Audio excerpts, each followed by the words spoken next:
Now welcome to electrical machine lab. This is electrical machine 2 lab. Now today we are going to perform a practical on synchronous motor. The name of practical is characteristic of synchronous motor at constant load, variable excitation. The objective of the practical is to determine the characteristic of synchronous motor at constant load and variable excitation, where what would be the change in armature current with respect to excitation of synchronous motor, keeping the load is constant one. Now by this one it is able to draw the V characteristic and inverted V curve of the synchronous motor. See, this is the synchronous motor panel. First of all, this is the synchronous motor, 3-phase synchronous motor. It is a synchronous induction start synchronous run motor. It means that it is started as a induction motor. After giving the excitation, motor comes into the synchronism at run at constant speed. So this is the, say, nameplate reading, if suppose it is visible. So it is a 3 HP 3-phase synchronous motor. It is coupled with loading arrangement, balance S1 and S2 for adjusting the load on the synchronous motor. Now this is the synchronizing panel or synchronous panel. This machine is purchased under the MODRUB scheme of AICT. It is funded. Myself is the coordinator of the project, MODRUB scheme, where I received amount 5,35,000 as a synchronous machine as on the infinite bus. Okay, so this is the synchronous motor. It consists of dual starter to run the synchronous motor as a induction motor. Once the speed is near to the synchronous speed, motor is come into the synchronism. Now there are some meters are connected on the panel itself. DC field excitation current, motor armature current. So the motor armature current is what is. We are going to observe this armature current versus DC field excitation, supply voltage, power factor, and the power or load connected on the motor. So this is the connection. This 3-phase supply RYB is connected to the 3-phase synchronous motor, and DC excitation is given with the help of DC exciter, which is inbuilt in the panel. So DC excitation supply is given to the DC field winding, whereas this is the connection for power factor meter and watt meter. So 2 element watt meter is there and 2 element power factor meter is there. Here the armature current range is 0 to 10 ampere. So in addition to measure the proper value of current, an external ammeter is connected here.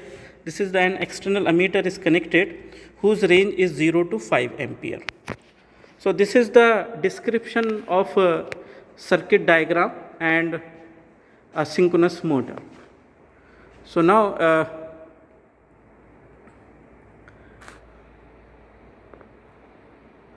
see, this is the our complete setup of synchronous motor. Now our object to do the synchronous motor at constant load variable excitation. So first condition, we will take the load on the synchronous motor is 0, only we vary the excitation and observe the armature current and power factor. At some particular normal excitation, the machine is going to work at unity power factor and current is minimum. So by changing the excitation value, our expectation is that the motor will draw more current and the power factor is either lagging side or leading side. So to understand that power factor is lagging or leading, see here, this is the power factor meter. One side inductor is shown. This is inductor. So when the needle goes to here, it is an inductive or say lagging power factor, and whereas it is the leading power factor. So this is again description of synchronous motor. Now we will start the synchronous motor as a induction motor. Once the speed is near to the synchronous speed, we will give the excitation to the synchronous motor. So now I will start the induction motor, synchronous motor as a induction motor. So 3-phase supply is available. This is a start as a dual starter. So as soon as we start the motor, it will draw more current, and power factor is lagging. See, the motor is started, it will draw more current, but as soon as we give the DC excitation, here the DC current is 0 here. As soon as we give the DC excitation, the current comes to the minimum value. Now, what is the load? Load is around 200 watt. So under 200 watt, we are going to vary the excitation. Suppose the excitation is, see in this case, the excitation current we can vary with this value. Okay. So now the excitation current is 0.5. Excitation current is 0.5. The power factor is 0.5 lagging. Excitation current, DC excitation for the DC synchronous motor is 0.5. The power factor is 0.5 lagging. Now see here, in this case, the current is current is 0.8 ampere. Current is, see in this case, the armature current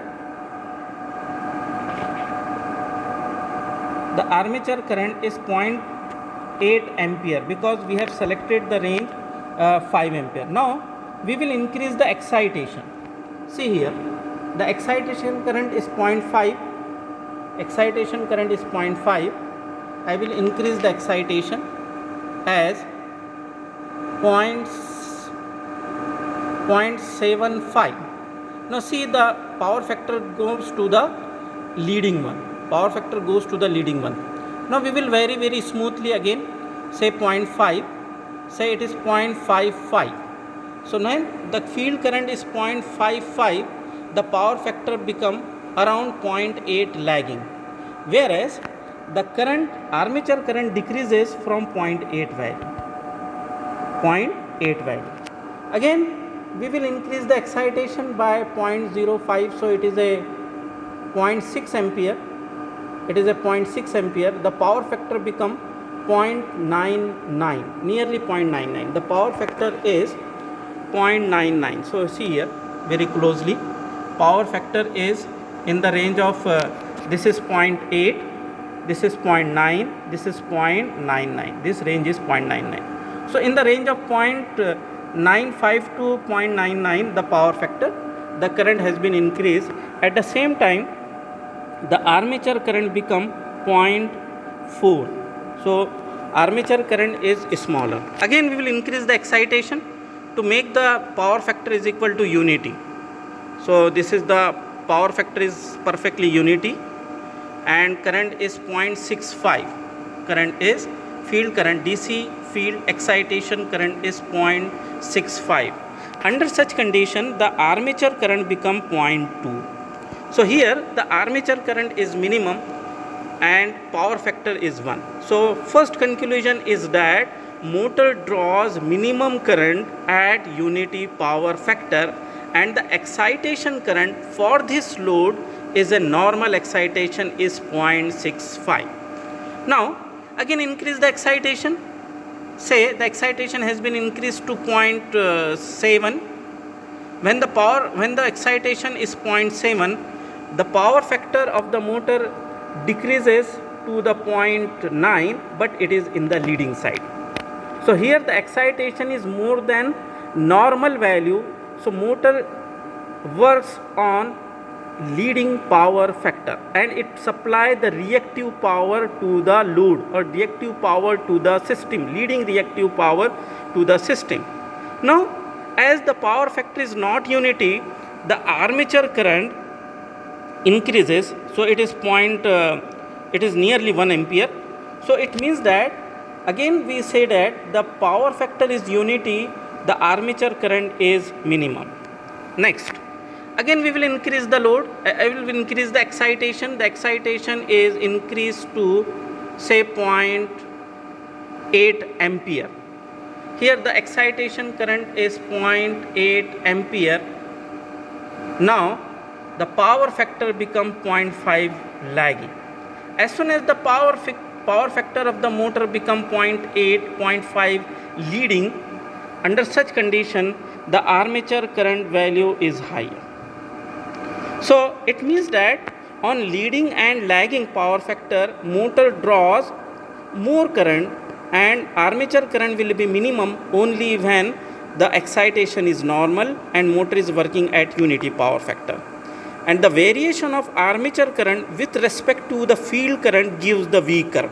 Now just concentrate over the variation of the armature current versus power factor versus excitation. Now I am going to decrease the excitation. So this is the increase in excitation. I am going to decrease excitation. The armature current is go on decreasing. At somewhere it become minimum.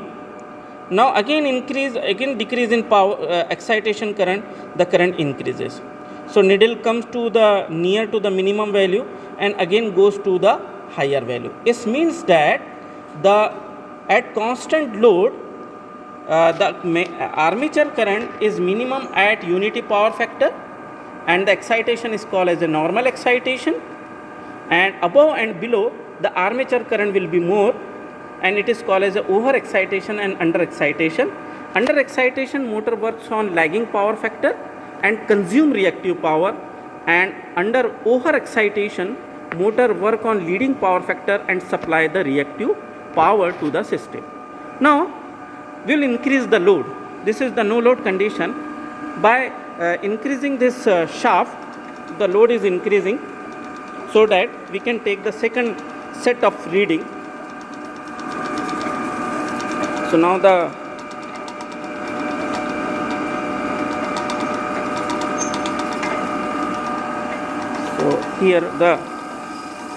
so there is a load has been increased. See the needle. Okay. Now we will see the load. So now load on the motor is 1100 watt. This is the motor. Power input is 1100 or 1100 watt. Now we will try to locate what is the minimum value or what is the normal excitation. See, the power factor is near to unity. So here the power factor become unity. Say this is power factor is unity and the excitation is 0.6 exactly. So it means that when the load on the motor has been increased, the normal excitation increased from 0.5 to 0.6 ampere, where the armature current is 1.4 ampere. Now next we will increase the excitation by 0.6 value, 0.7 value. Excitation current is 0.7. Power factor become leading. It is nearly 0.92 power factor leading, and the armature current is increased to 1.9 ampere. Again it is say 0.7, 0.8. The power factor become 0.8 leading, 0.8 leading, whereas the armature current increased to 2.4 ampere. Next, under excitation, the normal excitation is 0.6, where the power factor is unity. Power factor is unity. Now decreasing the excitation by, here the excitation current is 0.5. Power factor become lagging 0.9 and armature current is again 1.7 ampere. So here it is concluded that as the load on the motor increases, the normal excitation value also increases, and it will behave like armature current versus field current. give the plot of V curve, therefore it is called as a V curve. Now see, in the readings available, because of this is the readings are there, 0.5, this is the field DC field excitation, 0.5, 0.5, 0.6. Here 0.65 is the unity power factor. The power factor is become unity. Load is 1 kilowatt, okay, and unity. Above and below excitation, the current is higher. Below this value, armature current is higher. Above this value of the DC field excitation, the armature current is higher, and power factor either it is a lagging and leading one. Similarly, we have conducted with no load and with load condition. So it is the second set of reading, and it will give the curve like that. So this is the V curve over there. So under such condition, this is the armature current. This is on y-axis armature current, and this is the DC field excitation, and it will give the V curve. The minimum current at unity power factor corresponding to unity power factor C. This is the power factor. This is the power factor versus field current. So power factor versus field current will give the inverted V curve, and armature current versus field current gives the V curve. When the current is minimum at this value, corresponding to that value, the power factor is unity. Above excitation, the motor is going to work on leading power factor. The armature current get increases. Below the normal excitation, it will work as a lagging power factor and consume the reactive power from the system. The current also get increases. So we conclude here, it is concluded here, the synchronous motor work on wide range of power factor. Synchronous motor work on wide range of power factor, either lagging, leading and unity power factor. Above normal excitation, it works on the leading power factor and supply reactive power to the system. It is used as a synchronous condenser for the power factor improvement, also in the flexible AC transmission system. Whereas under excitation, the motor works on the lagging power factor and consume reactive power from the system. Therefore, the synchronous motor is called as a active compensation in the system. Now, procedure to stop the motor. Definitely, if you stop the motor in a proper fashion, it will protect the equipment as well as the person who is working on the motor. First of all, decrease the load to the zero value. Decrease the load. So load is decreases. The motor become unloaded motor. Next, the motor current become very small. Now switch off the DC supply and quickly AC supply. So this is the practical of synchronous motor, characteristic of synchronous motor at constant load variable excitation.